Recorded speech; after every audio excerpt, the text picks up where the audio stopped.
Creo que fue un momento determinante.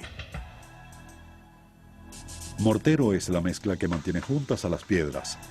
Para crear un material que uniera de forma homogénea las partes, muchos científicos experimentaron moliendo en conjunto piedra caliza con barro. En 1824, otro inglés, Joseph Abstin, haría un gran descubrimiento. Calcinó su mezcla de barro y piedra caliza en terrones, moliéndolos después en un polvo fino. Cuando lo mezcló con agua y arena, produjo un fuerte mortero que se endurecía bajo el agua. Abstin obtuvo una patente por su producto y lo llamó cemento Portland. Se hizo famoso porque patentó un proceso que aquella gente había estado usando durante 50 años. El cemento Portland definiría lo que después sería la industria del concreto. En los siguientes 50 años se realizarían nuevos descubrimientos que cambiarían por siempre el uso del concreto en el mundo. A comienzos del siglo XIX, Estados Unidos vivía sus primeros años como nación independiente. Pero rotas sus relaciones con Inglaterra, Estados Unidos comenzó un periodo de rápida expansión basado en sus propios recursos naturales: carbón, minerales, madera y agua. Me parece que el canal Erie fue un punto de partida. La construcción del canal del Erie comenzó en el estado de Nueva York en 1817. Fue diseñado como un vasto sistema de transporte que se extendía por más de 580 kilómetros. El curso de agua tendría más de 80 cambios de elevación llamados ascensores. Aquellos elevadores requerían estructuras y estas no se podían armar sin cal hidráulica. De manera que había una demanda y resultó ser que encontraron un cemento natural que se podía calentar. El ingeniero Canvas White experimentó con diferentes tipos de rocas en el área, calentándolas primero y reduciéndolas a polvo grueso que después mezclaban con agua. Los constructores pronto comenzarían a desarrollar sus propias versiones de la tosca fórmula de White para una variedad de estructuras. Usaban piedras de cualquier clase, algunas veces hasta conchas de ostras. Crearon así una pasta para mantener en pie una pared cuando ésta se secara. En los últimos 200 años ha habido un rápido crecimiento que comenzó en la década de 1840 con el acero, con el vidrio, con el aluminio, con la cerámica, con las gomas y con el concreto. De hecho, pienso que el mundo civilizado llegó al punto de no poder prescindir de estos materiales.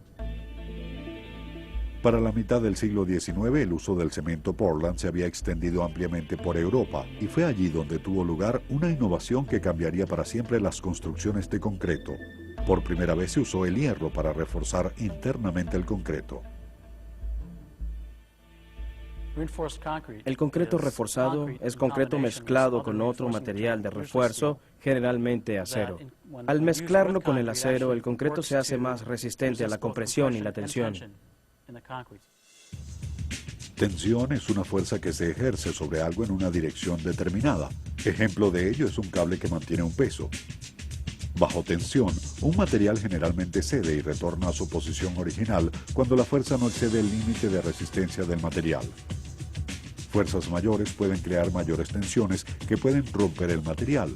La compresión es la disminución del volumen de un material cuando se le aplica presión. Esa presión puede tener uno o varios orígenes. Existe una fuerza llamada resistencia a la tensión. Esa tensión puede ser hacia afuera, como cuando estiramos algo, o puede ser una tensión de compresión. Históricamente y por naturaleza, el concreto resiste más la compresión. La invención del concreto reforzado es generalmente atribuida al francés Joseph Monnier, quien elaboraba tinas y macetas de jardín en concreto reforzado con mallas metálicas. Monnier patentó su descubrimiento en 1867. Muy pronto otras personas de la construcción comenzaron a buscar usos alternativos. Si era posible hacer una olla tan fuerte, delgada y ligera, entonces podrían hacer más en paredes de casas o techos de catedrales. La primera estructura de concreto reforzado en los Estados Unidos fue una mansión en Nueva York que utilizó vigas de concreto reforzadas por viguetas de hierro. Cuando los diseñadores comenzaron a entender cómo diseñar miembros de concreto reforzado, el uso de concreto en la estructura se expandió de manera muy significativa. Ahora podían diseñar vigas y columnas más finas, usando el refuerzo por primera vez. La expansión industrial necesitaba de un material más fuerte y uniforme que el cemento común. A finales del siglo XIX, los ingenieros estadounidenses requerían específicamente el uso del cemento Portland europeo en sus proyectos. Un hombre de Pensilvania creía que se podía producir cemento Portland en los Estados Unidos que fuera de igual calidad que el cemento inglés o alemán que por entonces se importaba. En 1874, David Saylor fundó la Copley Cement Company en el área del Valle de Lehigh, en Pensilvania. Esta localidad llegaría a ser conocida como la cuna de la industria cementera estadounidense. Se construyeron hornos de ladrillos de 18 metros de altura para satisfacer la creciente demanda. Pronto los hornos estacionarios serían reemplazados por otros rotatorios. Cambió mucho el procesamiento del concreto. Lo mecanizó. Ahora podían fabricar concreto noche y día. De esta manera se podía echar piedras al horno desde la mina sin parar. Así se produciría continuamente y no habría que coser durante 24 horas, vaciar el horno y comenzar con una nueva tanda. La producción se hizo pues continua. Fue en esta época que Thomas Edison se interesó en el concreto. El famoso inventor estadounidense fundó en 1902 la Edison Portland Cement Works en Nueva Jersey. Edison también tenía la gran idea de que podría prefabricar una casa utilizando cemento.